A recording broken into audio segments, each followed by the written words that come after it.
afternoon. I'm Anne Hanahan-Blessing, Secretary of the Charleston Literary Festival, and on behalf of my fellow board members and the Charleston Literary Festival staff, it is my honor to welcome you to this session. While I'm speaking, could you please silence your cell phones? First, I'd like to thank the sponsors of today's session, Paul, Sheila, and Susan Galvani.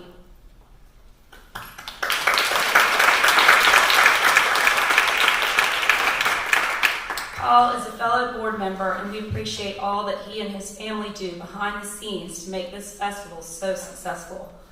Today, we celebrate strong women. Yesterday, 2 states elected their first female governors, and other states elected their first female candidates to various positions.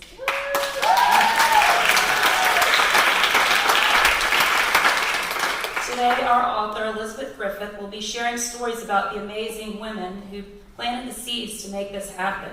I'm thrilled to be on stage with these 2 influential women, and although I don't know how influential I am, I do have something in common with them. All 3 of us have spent time in an environment that empowers women. We are graduates and have been leaders in single-sex education. A graduate of Wellesley College, Betsy spent 22 years as headmistress of the Madeira School in McLean, Virginia, and we have some Madeira graduates here today. Can you raise your hands? Yay!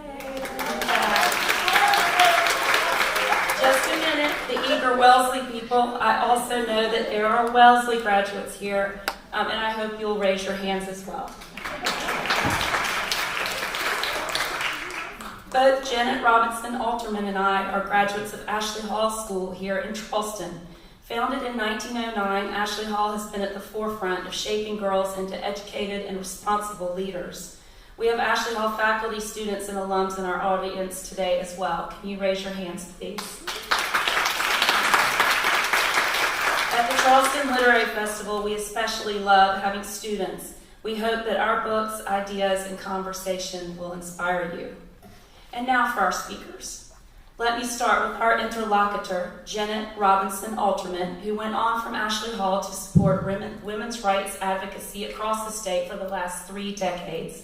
After a career in the Peace Corps in Afghanistan and Swaziland, she worked on projects in over 40 countries.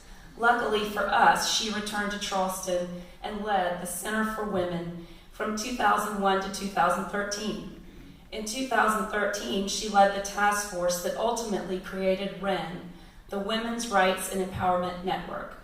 Jennet has served on numerous boards and commissions and is currently chair of the City of Charleston Commission on Women. I'd like to add that Jennet is no stranger to this stage. Jennet's parents, Patricia and Emmett Robinson, were the heart of the Charleston theater world and great patrons of our community, and their portraits hang in the lobby here at Charleston. Our speaker, Elisabeth Griffith, known as Betsy, is an academic, activist, author, and expert on American women's history. Since she received her doctorate from American University, she has taught women's history for 40 years. Like Jennet, she is an active advocate for women's rights, having marched in the 70s and leading organizations such as the Women's Campaign Fund, a forerunner of Emily's List. Betsy's first book, a biography of suffragist Elizabeth Cady Stanton, called In Her Own Right, was hailed by Oprah and the Wall Street Journal as one of the 5 best books on women's history.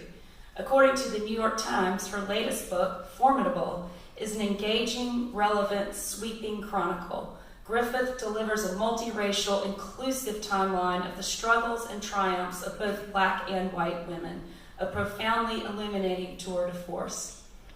When I started graduate school at Tulane University, I had a wonderful professor, Cynthia Lowenthal, who later became dean here at our academic partner, the College of Charleston. And she told me, Anne, when you become an academic, you pick up a book and you read the bibliography and the footnotes before you read the text to see who the author read. I didn't think that would happen to me, but it did. And let me tell you about Betsy's 82 pages of endnotes in her extensive bibliography. I can't imagine a more comprehensive history of the fight for equality, and I can't wait to hear what these 2 will discuss.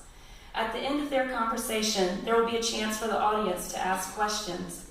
At that time, please raise your hand, wait for the microphone, and stand to ask your question.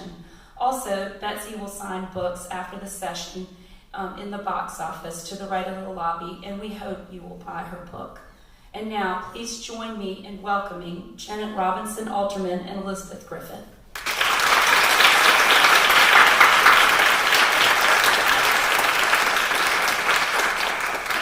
Hello, everybody. I'm delighted to be here. I love your city. I've been visiting, trying to think how long I've been married. I've been visiting 50 years. The combination of the history and the art and the music draws people back, as you know, and I didn't even mention the food, and did I mention the food? I was honored to be included in the Charleston Literary Festival, as you know from the program, such an impressive array of authors. I sort of feel I have to stand up straighter to be on the stage with two very formidable women well known to you in your community. And my book is about formidable women. My book is about American women who were change agents, primarily black and white women, because in our country they were visible and cooperating and competing and exploiting and appreciating each other for our entire history since the settlements.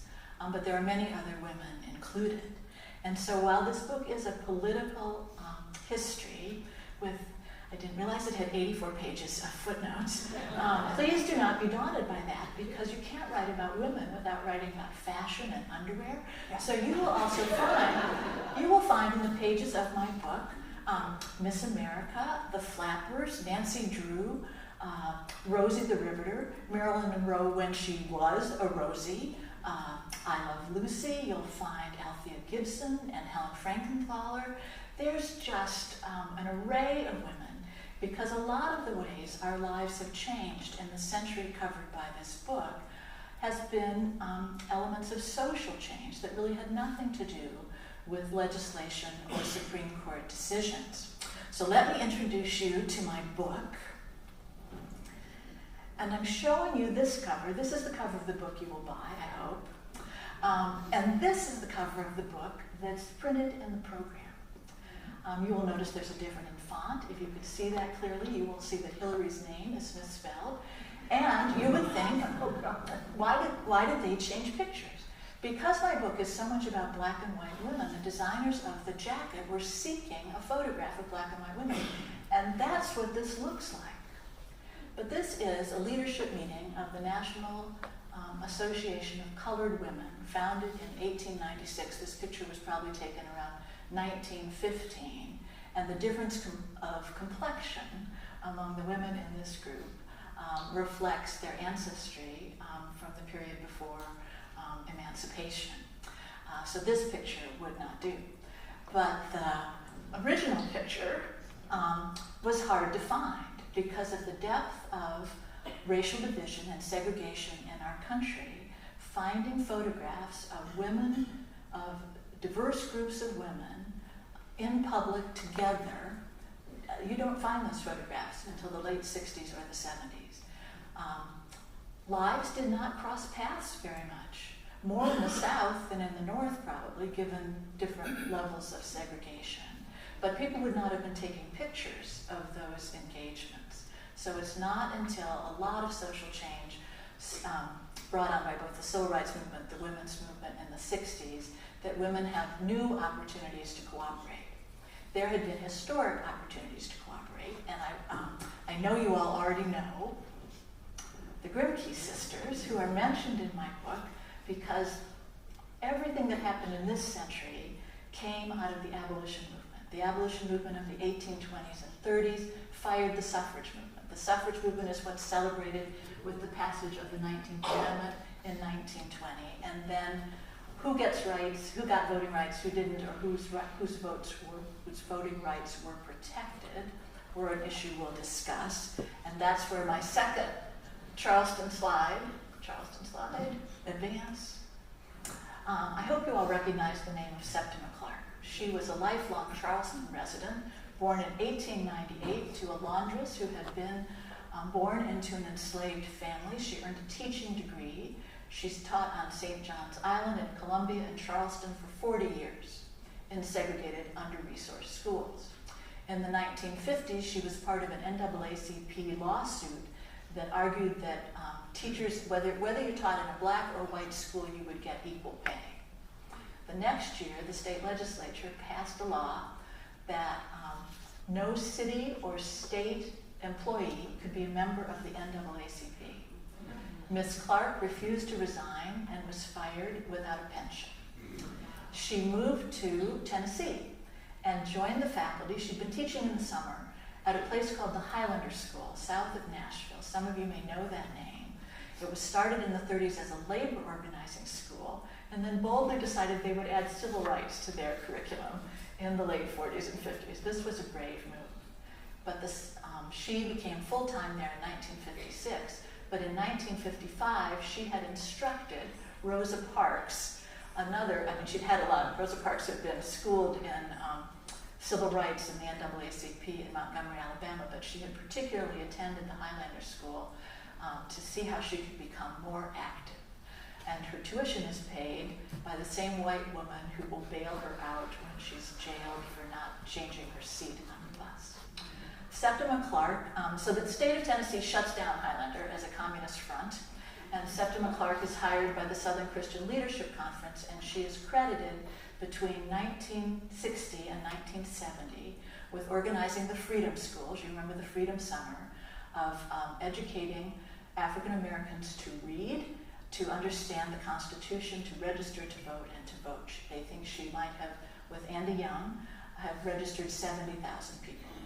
I particularly love this story because when she retires, she returns to Charleston.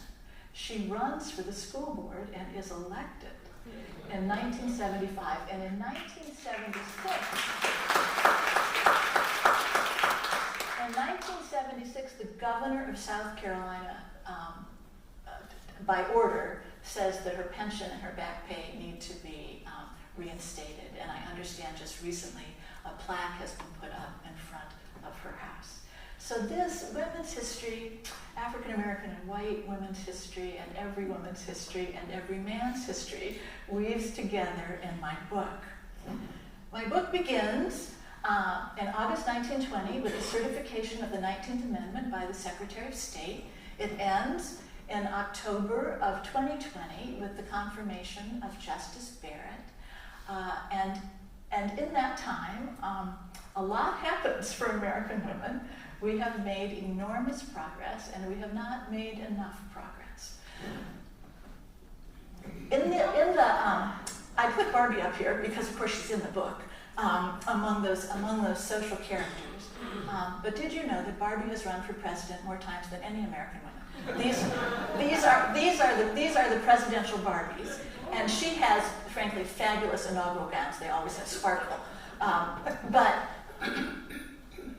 But the fact that we have more Barbies running than we have women at certain levels shows that some of this progress has not been fast enough. So in August 1920, the 19th Amendment passes, and the shorthand is gave women the vote. What the 19th Amendment did was no longer allow states to bar women from voting on account of sex, is the language. Because the Constitution doesn't give anybody the right to vote. The Constitution gives citizenship, and voting rights are given by state law, which is why they are quite so varied as they are.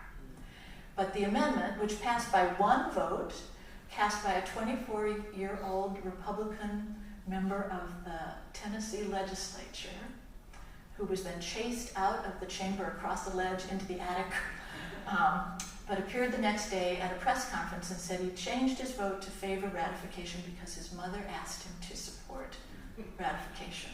And a boy should always do what his mother tells him to do. I quote that to my 37-year-old son all the time.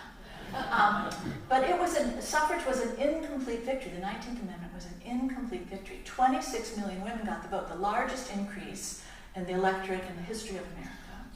It did enfranchise black and white women, but it did not protect the voting rights of black women any more than it had voted protected the voting rights of black men in those states in which they would be discriminated against. Nor did it nor did it cover Native American, any Native American, but Native American women in this case, Asian origin immigrants, women living in territories, women living in the District of Columbia, still disenfranchised, and women married to foreigners, because if you'd been so fortunate as to marry a baron, you became a Brit, which meant that you couldn't vote and you had to have visas, all those things. The Native Americans immediately passed a law, 1924, the Native American Citizenship Act. I just ask you to pause on that. So if they're made citizens in 1924, what were they before 1607? You know, what category did we put them in? And it was slow going. We changed the Asian rule because we were allied with China during the Second World War. That was embarrassing. We had to change some laws. But it's not really until passage of the Voting Rights Act in 1965 that there's really total voting rights. All of the polling tax, the literacy challenges, all of those things were removed.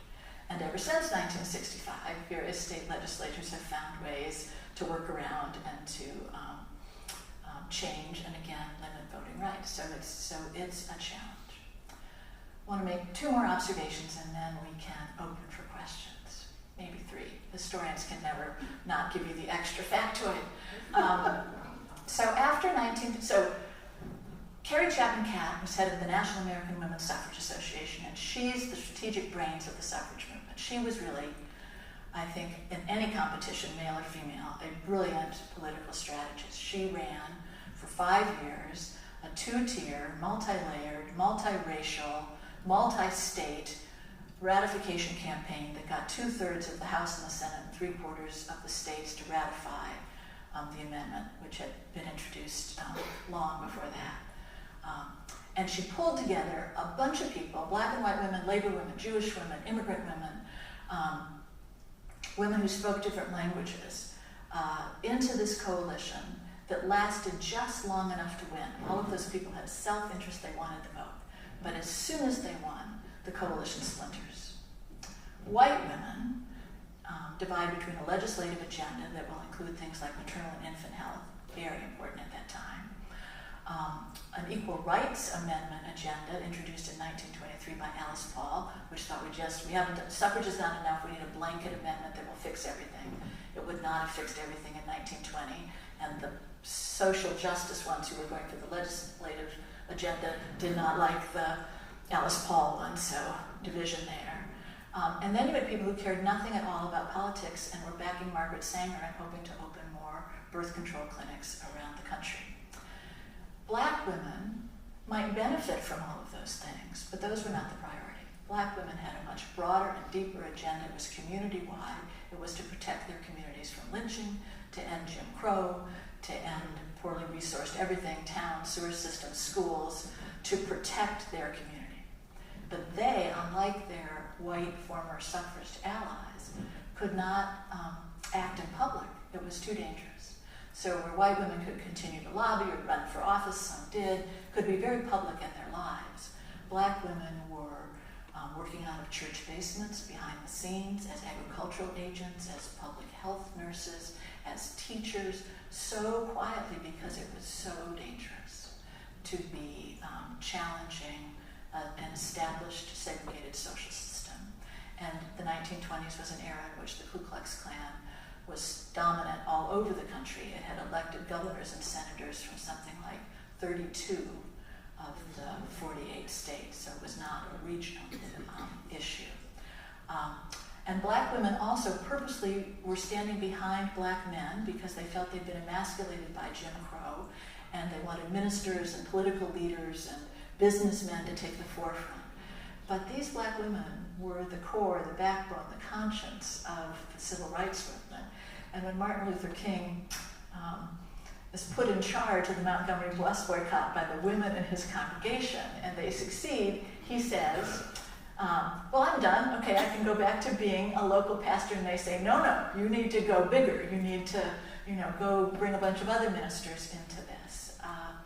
So by the 50s, black women were coming to the fore. You would know all their names. You would know Ella Baker and Daisy Bates and Diane Nash and, well, you know Mamie Tillman, you know Rosa Parks. But those women would carry the civil rights movement. An irony is, of course, that black women who did vote in 1920 voted Republican because they associated the Democratic Party with everything that had discriminated against them. And now, 100 years later, black women are the backbone of the Democratic Party.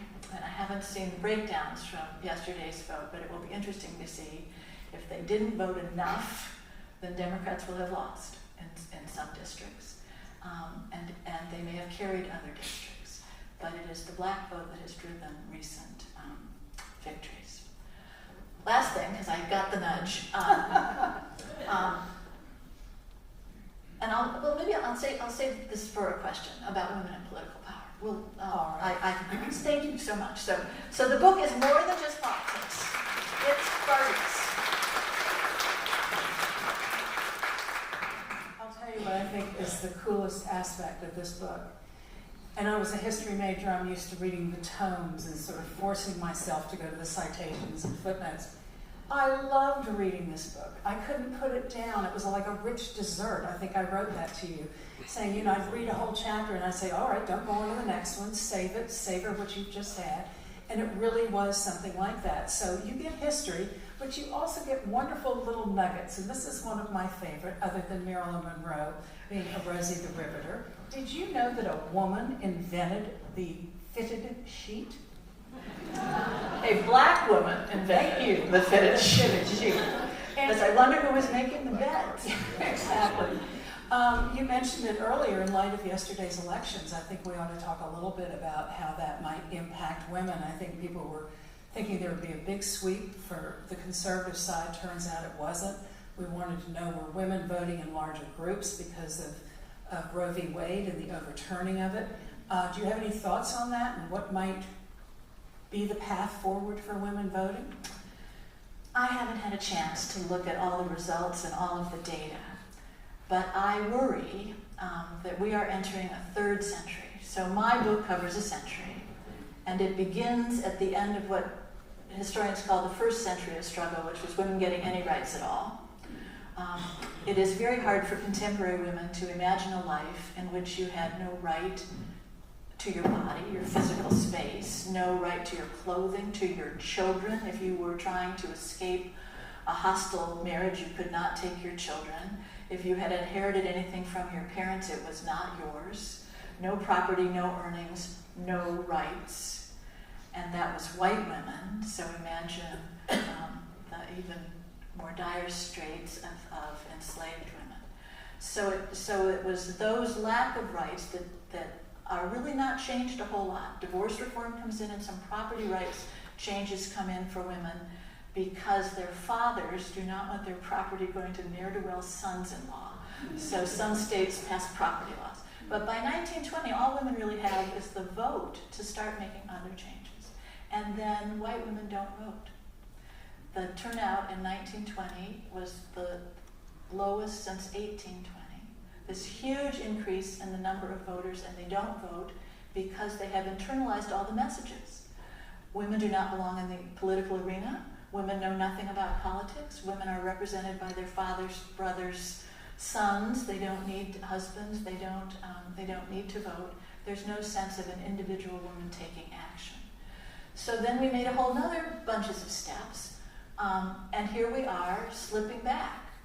With the very fundamental rights following the Dobbs decision on June 24th. As Ruth Bader Ginsburg said, if women do not have the ability to control when they have children, they do not have equal status as citizens in this country.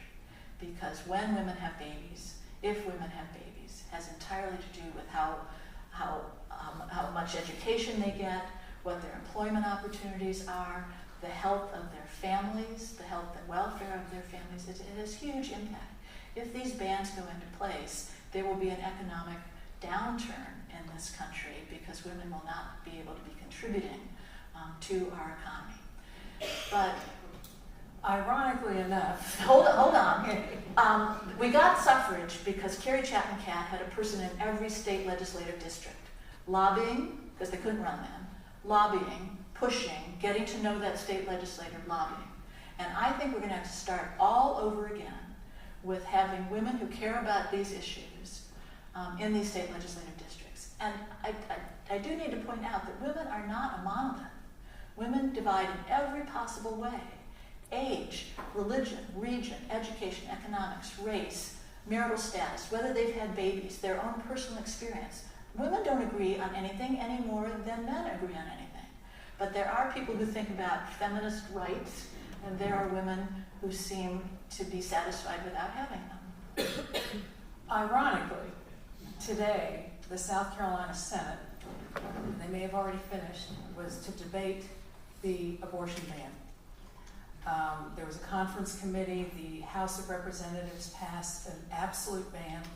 The South Carolina Senate wanted to have some exceptions, and I'm not sure what happened. I know they were going to slug it out today. But in your book, you speak very candidly and very poignantly about the history of abortion and why this particular issue is such a polarizing one.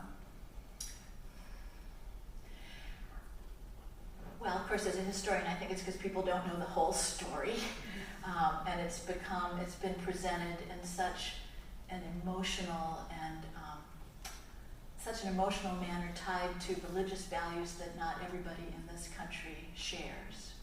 But let me just take you back, of course, in history. Women have been interested in contraception and abortion since men first began impregnating women. When Justice Alito said that abortion is not deeply rooted in our nation's history, that was the line in his majority opinion, he was wrong. It not only, it's in world history, and it is in American history. And if you were to restore menstrual flow up until the 24th week, until around 1850, that was a legal procedure. It was not called abortion. Abortion began once the baby had started kicking, that flutter that mothers know, and then there were various legal consequences to ending what they refer to as pregnancy. Then it becomes abortion. Under the common law, under the colonial colonies law, under state law until about 1850, women could have abortions, and you knew how to do it because you knew it from your tribal healer, you knew it from your grandmother, you knew it from recipe books, including one published by Benjamin Franklin in 1748 that was one of his almanacs. It had arithmetic and the alphabet and colonial town names, and in the back a recipe, among other recipes. I think cornbread was in there, but this was in the medical section, and in the medical section it was how to restore menses. And the title of the book, his booklet, was A Young Man's Companion, which frankly, what does that suggest about promiscuity in colonial America? The young men would need to know how to answer that problem. The first anti-abortion laws were, so abortions were performed mostly by midwives. And this is a process controlled by women. Women knew when they were pregnant. They knew when the baby began to move, and midwives were the people who could either deliver the baby or restore menstrual flow. And around the time of the Revolution, when we moved from colonies to states, there was the beginning of a more professional medical society in America, and they urged states to pass laws that would not allow women to be midwives or attend medical school. They were dealing with the competition. But these remedies remained. They were published in newspapers. Ads were written. So in 1821, the state of Connecticut passes an anti-poisoning law where most of the herbs used for abortion were on the anti-list as a beginning of cutting it back.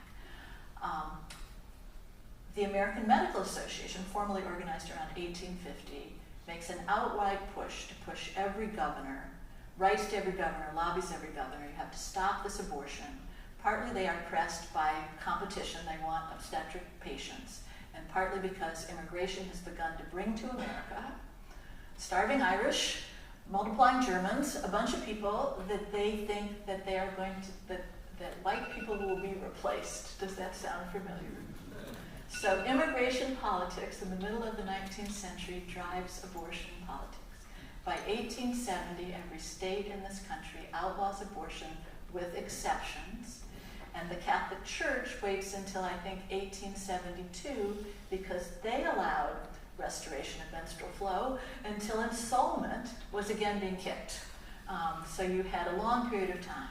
And then because Catholics and Protestants were worried about who was, again, the immigration problem, who was going to be voting, the sanctity of the white Yankee race, the Protestants join in. So there is no legal abortion without a male medical intermediary for women, for a process that for most of our history had been a women-dominated process.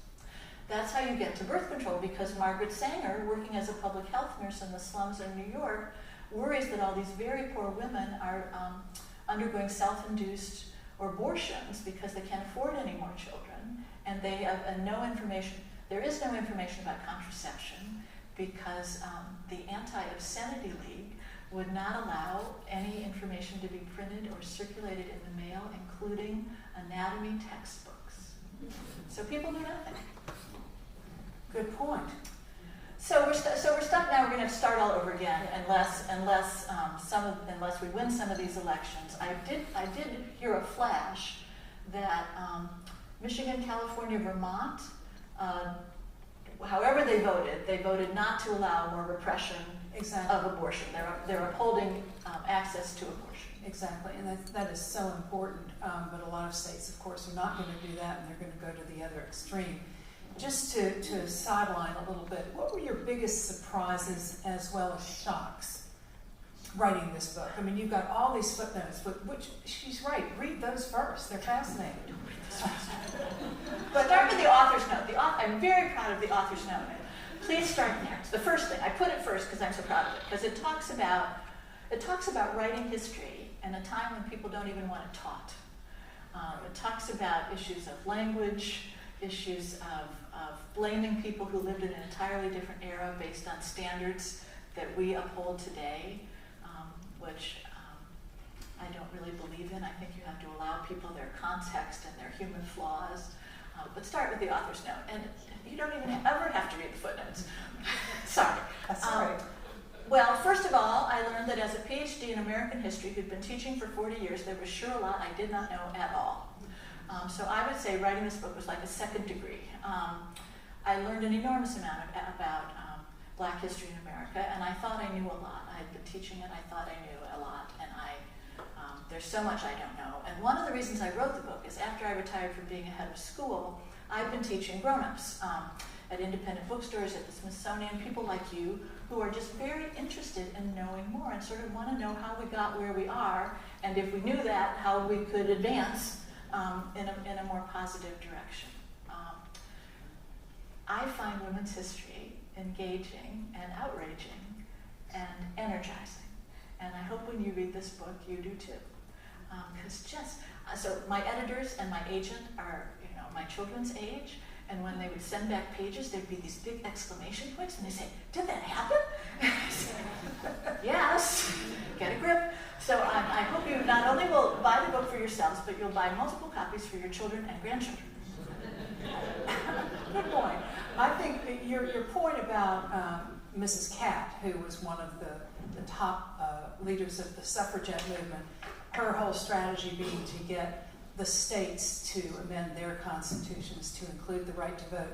Then Alice Paul comes along, who's a young firebrand. She says, no, we're gonna do outrageous things like picket the White House and go on hunger strikes. But her strategy was to get the federal amendment, because it would be much harder to take a federal amendment out of the Constitution than out of state constitutions, as we have realized.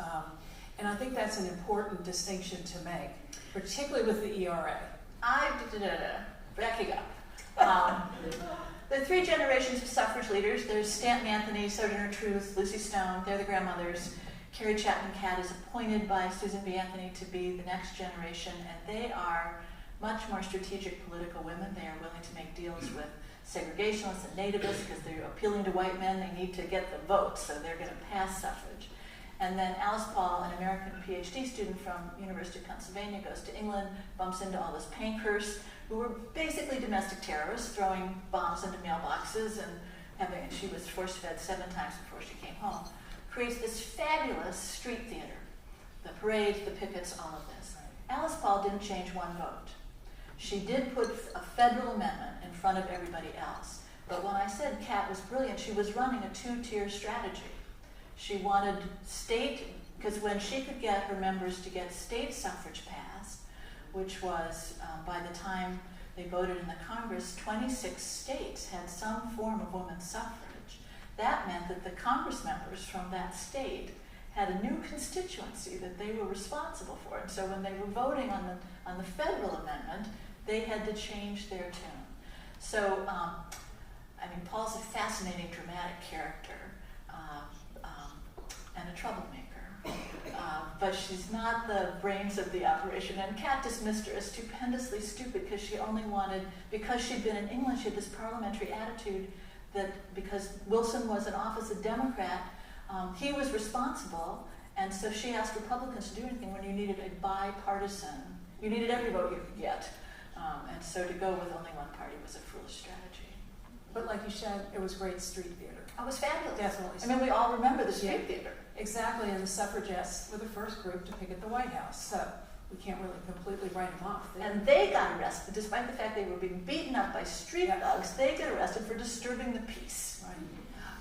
I'm going to jump to something a little broader. Women are predicted to control most of the wealth in this country by the year 2030. How do you think this transfer of wealth could affect women and women's political power? Who owns the wealth in this country? I understand from Forbes has done a study on this, that's increasingly true. It usually happens through widowhood. And there's always been a lot of property in women's names for tax purposes and other financial planning issues. But the kind of money that women need is the kind of money that's discretionary for them, that's enough that they can make choices about. When women first began earning money, it changed the power status in most marriages, even if it was between a woman who was working at a grocery store but working full-time and her husband on the auto line, because she was contributing to the financial total of the family, what car they bought meant she had a stake in that. Or if they could afford a vacation, she got to vote because she was contributing. So women working has always increased their status and their power. But the kind of money you need is the kind that endows theaters or girls' schools or is given to women candidates, which is why Emily's List was so important in the 1980s, and the Women's Campaign Fund that I chaired, which was bipartisan. You could be bipartisan and feminist in the 70s because it was before the pushback about Roe and before the Republican, before Phyllis Schlafly. Before Phyllis Schlafly totally realigned the political parties into the state they are today, you could have women in both parties could have a shared agenda, and that's been removed. But women with money can make a difference in how they choose to use it for whatever charity is significant to you, for whatever politician might be. One of the reasons, so we made all this progress, and women are important in politics. Since 1984, more women have voted in every presidential and midterm election since 1984 than men. Women register, they turn out, they vote. Women in America are represented at the highest percentage, 34%, at the school board and city council level. The next highest is 29% at the state legislative level. We were, before January 1st, we are 27% of the House of Representatives, we are 23 senators, we were 9 governors, which is 18%. For 100 years, and being the majority of the population and having many men who respect and admire us, That's not a lot of measurable progress. That's a really flat line on a scale. There are, I believe, two reasons for that. It's expensive to run for office, and it disrupts your life. So if you run for the school board, which is now dangerous, or city council, or even the state legislature, New Hampshire is an almost totally female state legislature because it pays so little, no man wants the job. It is true now that it only became true in 2018 that every state now has a woman in both houses of its state legislature. 2018 is the first time there's been that kind of representation. And you could be enormously popular as the delegate of your neighborhood district, but then you choose, and they might send you to Congress. They might not send you to Congress until you're 50, because women don't choose to run until their children have gone to college. That's begun to change, as you see with these younger babies. But you might not ever make it to Senate, and you're not going to be a committee chair because you won't have a chance to accrue enough power.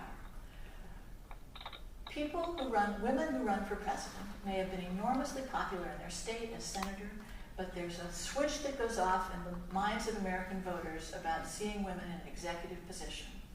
They don't always like women in executive positions, possibly because they haven't seen enough of them.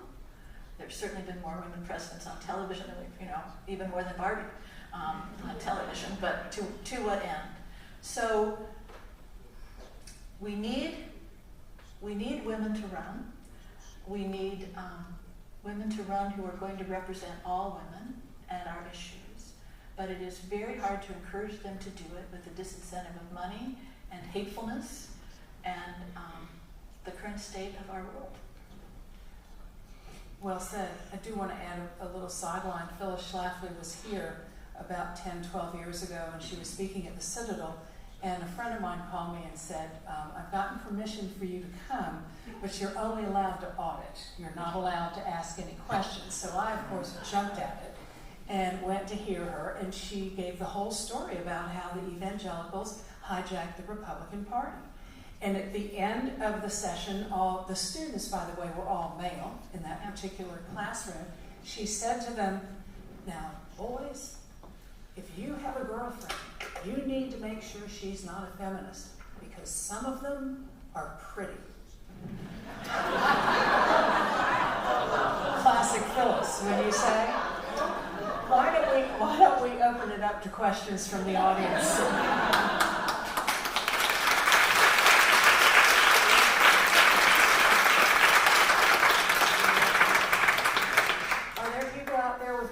We can't see you. Yeah, we can't see you.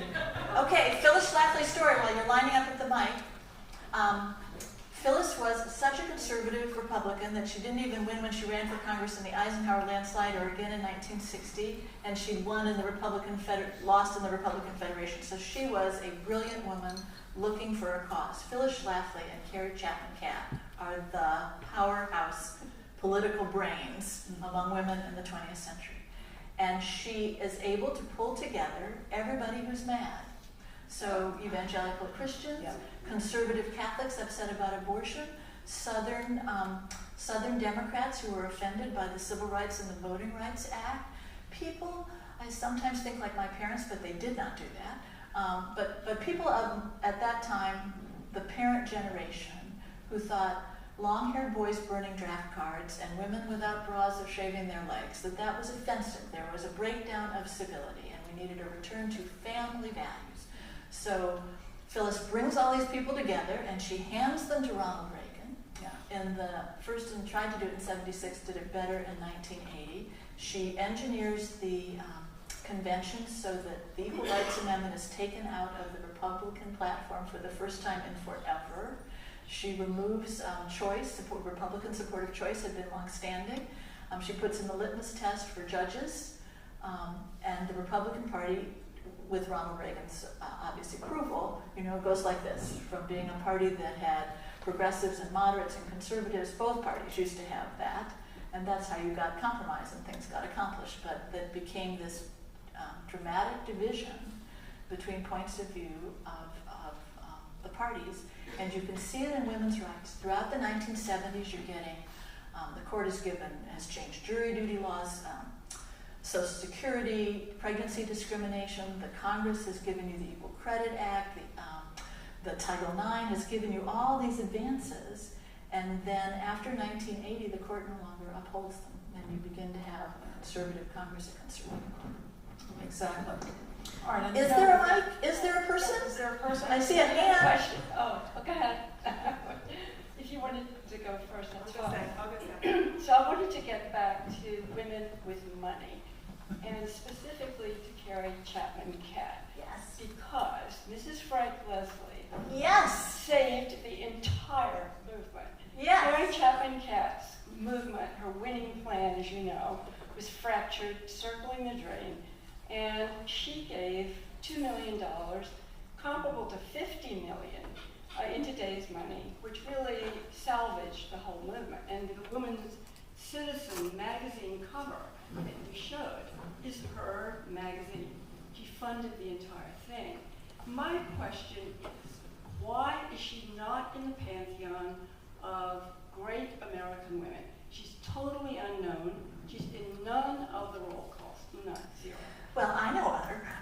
Somebody explain. There were, and she's not the only one. Leslie's magazine, she had inherited and sold it, and it gave this huge profit. And the other way that Catt and Schlafly are alike is that they were both autocrats. So when Catt becomes head of the NASA, in 1915, she says, I'm in charge of the winning plan, I'm in charge of the budget, I'm keeping all this income, and this is how we're going to spend it. Alice Paul also had a source from Alva Belmont, whose first husband had been William Vanderbilt, who built for her that marble house in Newport. So and she would go to Newport with a carpet bag and come home with cash. So they wouldn't have won without the money. Catt spent it more effectively. She even ran candidates against Congress members who were going to vote against suffrage. There's a new book. I'm trying to think. There's been a book in the last 2 years about women with money who funded political causes in this era. I'm so sorry I can't remember the title, but you might be able to find it with a good Google question. There was one in the middle, but are you supposed to have you have a mic? Excellent. It just appeared. I'm really curious, since you are a historian, on this question and to hear what your thoughts are. My first job out of college in the 1970s was at the South Carolina legislature. And so Phyllis Schlafly was actually leading the Stop ERA effort, which in fact succeeded in our state. So I saw her. And what I've been wondering for decades, what are the fears historically that women in this country have that causes them to be against their own equal rights? What are the fears that if this were passed, what are they afraid of that would impact them negatively? What an outstanding question. Yeah. You might have gone to Ashley Hall or Madeira or Wellesley. I'm going to divide it a little bit because the fears that Phyllis presented to the public were mostly, had a nugget of truth, but were mostly myth. That the ERA would mean every girl would be drafted and killed in Vietnam and come back in body bags. And that, of course, needs to be an action of the Congress to draft women. Although they have now, women can now serve in the military in combat roles. Because partly it's hard to define a combat role. You can be in Nebraska pushing a button and you are killing people in some other place. That there would be same-sex bathrooms. I never understood that one because, frankly, on airplanes, it's a same-sex bathroom. Just shut the door. But it drew on the fear of lesbianism, of unnatural beings, men and women. Homosexuality was illegal in many states in this country into the 70s, and the McCarthy Red Scare ended up firing more homosexuals than any communist. So the deep-rooted fear about sexuality, that women loved being on a pedestal, and she must have had a very narrow view of women in America, because anybody loves to be admired and pampered, but most women in America are working, whether for, and usually not being paid for the work that they are doing, caring for their families, their children, their relatives, all of that. But it was a period of such dramatic change. Those of you who lived through the 60s, everything seemed to be changing at once. And my Wellesley classmates and I say we were so lucky to graduate just on this cusp of the women's movement, because we too were brought up to be like our moms, and our moms were community leaders and, you know, head of the League of Women Voters and on this committee and that committee. These were not slouchy women, but they were playing a primarily domestic role. And we maybe assumed we were going to continue that, and then all these opportunities opened to us, and we could have a more balanced choice. Phyllis always wanted to present it as an either-or, that, you know, that they will force you to do all these things if you pass the Equal Rights Amendment. I think today, the fear element does separate people. What they don't know about. You know, if they've never seen a brown-skinned person, if they've never they don't know that they have 5 relatives who may be gay, but nobody's ever had the nerve to come out. That they don't know that if you study American history, it's really a wonderful story. It's this great story of advance of democracy. And so there were some huge mistakes and crises, but that's how democracy progresses. Still the best country in the world. So of course, teachers always think that if you just have a better school opportunity and a curriculum that is inclusive, then maybe people would embrace new ideas and discomfort differently.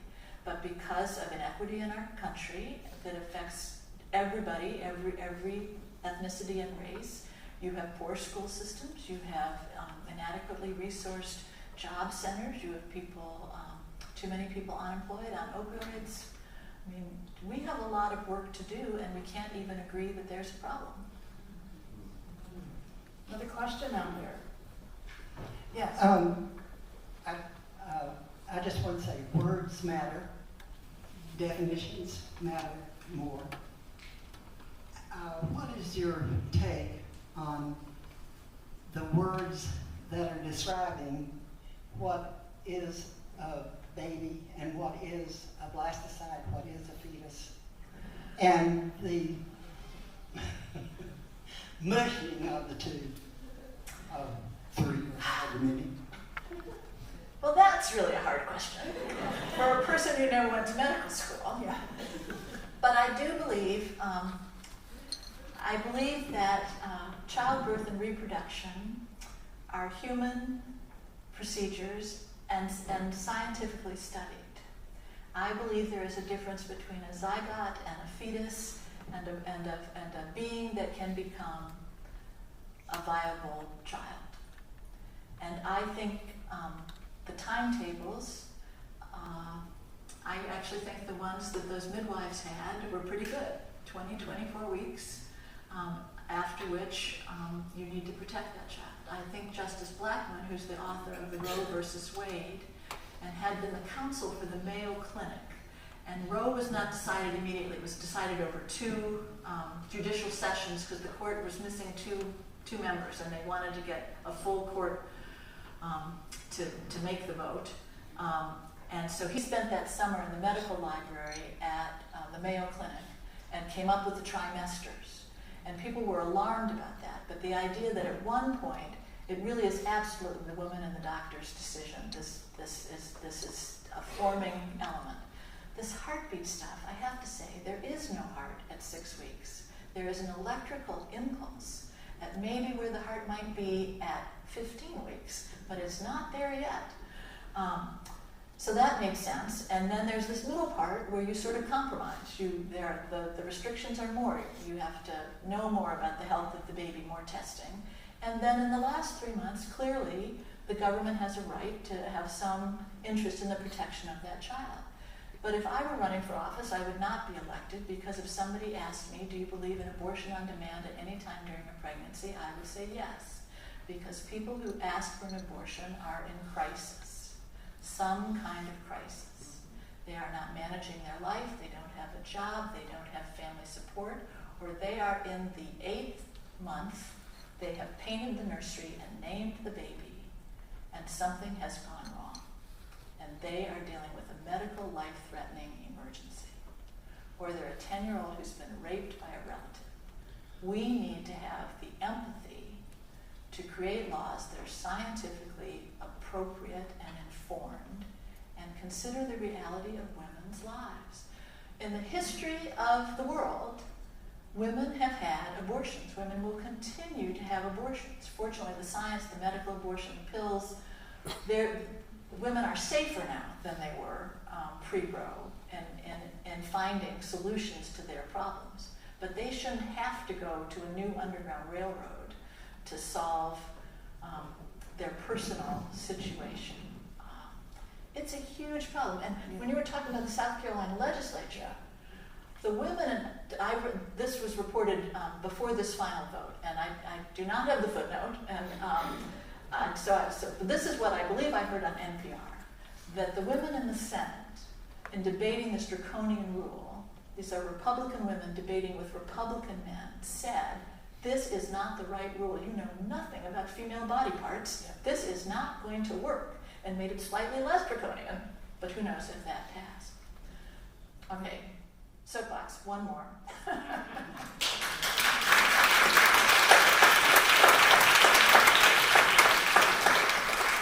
can't tell if I'm getting a hook or not, but so Lindsey Graham has this 15-week bill. Did you know that you cannot have an amniocentesis? Well, let me rephrase.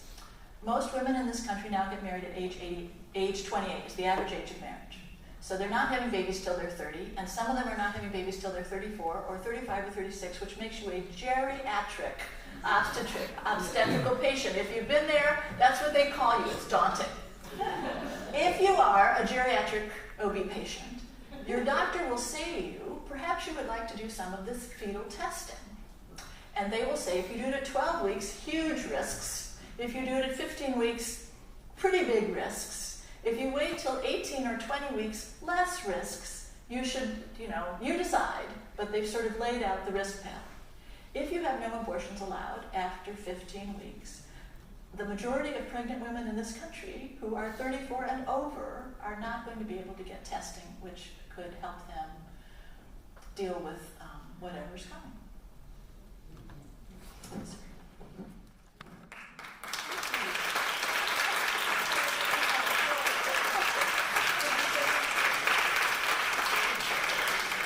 Get the book.